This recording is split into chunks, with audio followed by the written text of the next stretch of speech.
నమస్తే అండి. ఈరోజు నేను మిరియాలు బంగాళదుంప కూర చేసి చూపిస్తాను.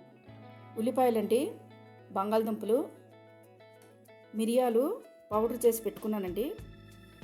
కొంచెం అసలు టమాటా వేయక్కర్లేదండి, నేను ఒకటి వేస్తున్నాను.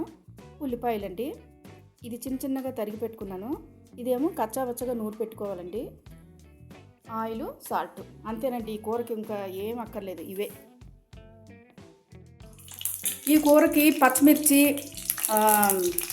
ఇవన్నీ కరివేపాకు ఇవన్నీ అక్కర్లేదండి. ఇది ఉట్టి మిరియాల కూర కదా, చలవ చేసిన రొంప చేసిన వాటికి బాగుంటుందండి. ఇది వేడి చేస్తుంది కదా, అలాంటప్పుడు బాగా పనిచేస్తుంది కూర.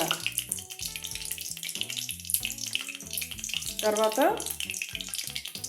ఆయిల్ కాగుతుంది కదండి, ఉల్లిపాయలు వేస్తున్నాను.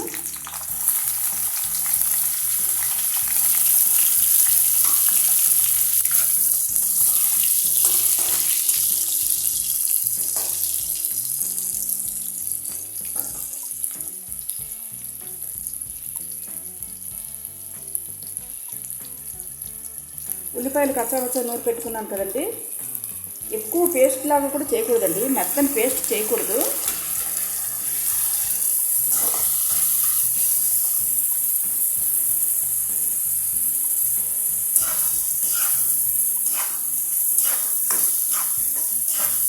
ఉల్లిపాయలు బాగా వేయించాలండి, పచ్చవాసన పోయేంత వరకు.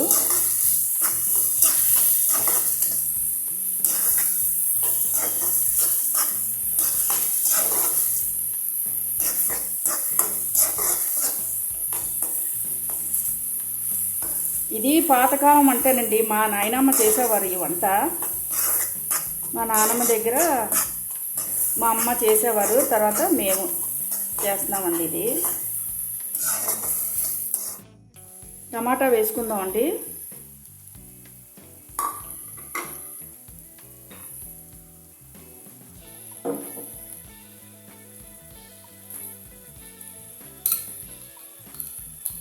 కొంచెం పసుపు వేసుకుందామండి.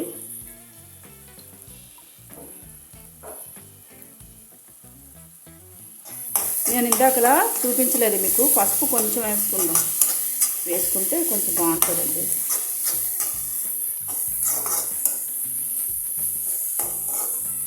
మీరు అనుకుంటారు కారం వేయట్లేదు, కూర ఎలాగ చప్పగా ఉంటుందని అనుకుంటారు. కానీ మిరియాలు ఉంది కదండి, మిరియాలు ఎక్కువ కారంగా ఉంటుందండి. ఈ కూరకి సరిపోతుందండి ఈ మిరియాలు.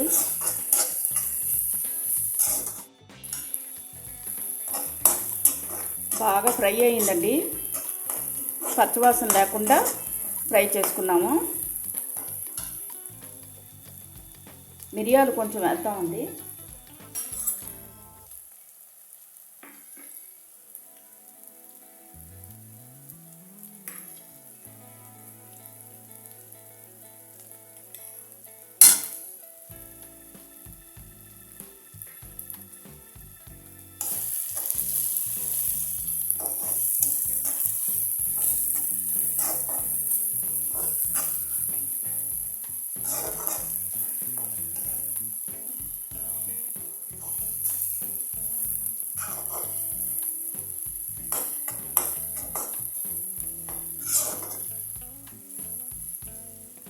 ఈ కూర శీతాకాలం టైంలోనే బాగుంటుందండి, ఎందుకంటే వేడి చేస్తుంది కదండి కూర, ఈ మిరియాలు వేయడం వల్ల.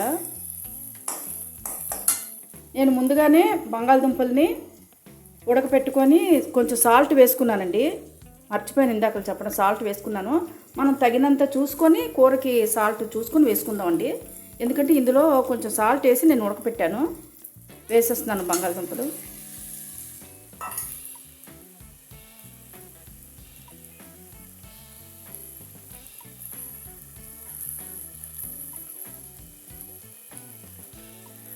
కూర కలుపుకుందామండి.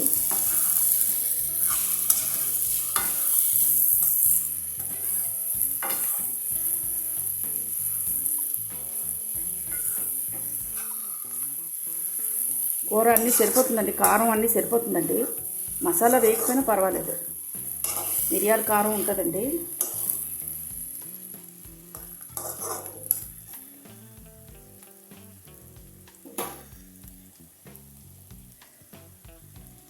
ఇందాక ఉడకపెట్టేటప్పుడు సాల్ట్ వేసాను కదండి, కొంచెం వేసుకుందాం.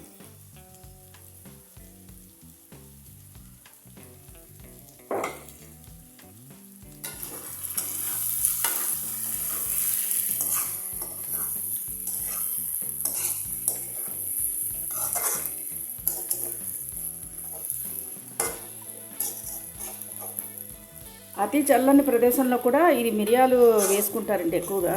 మిరియాలతో అన్నీ చేసుకుంటారు వంటకాలు, బాగుంటుంది. అలాగే మేము కాశ్మీర్ వెళ్ళేటప్పుడు అక్కడ టీలోను కూడా మిరియాల పౌడర్ వేసి మాకు ఇచ్చారండి. టీ చేసి ఇచ్చారు.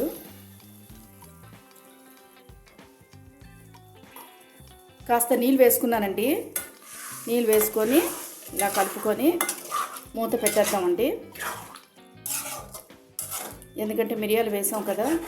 కూర ఎక్కువగా కూడా ఉడకపెట్టకపోయినా పర్వాలేదండి, ఎందుకంటే ఇది ఆల్రెడీ ఉడికింది. మూత పెట్టేస్తున్నానండి. మూత పెట్టుకుందామండి. తీసి చూద్దామండి.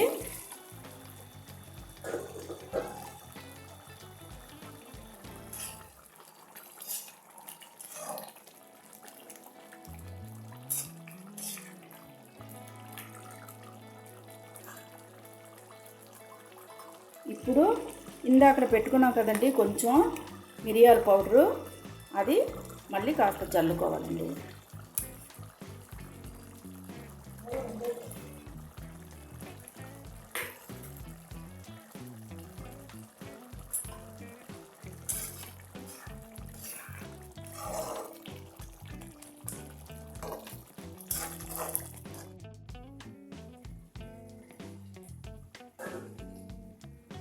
కూర అయిపోయినట్టండి. స్టవ్ కట్టేస్తున్నాను.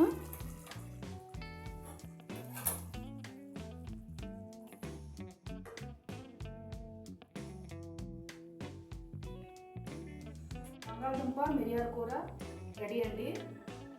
నా ఈ వంట కనుక మీకు నచ్చినట్టయితే లైక్ చేయండి. సింప్లీ విత్ జయ ఛానల్ని సబ్స్క్రైబ్ చేసుకోండి.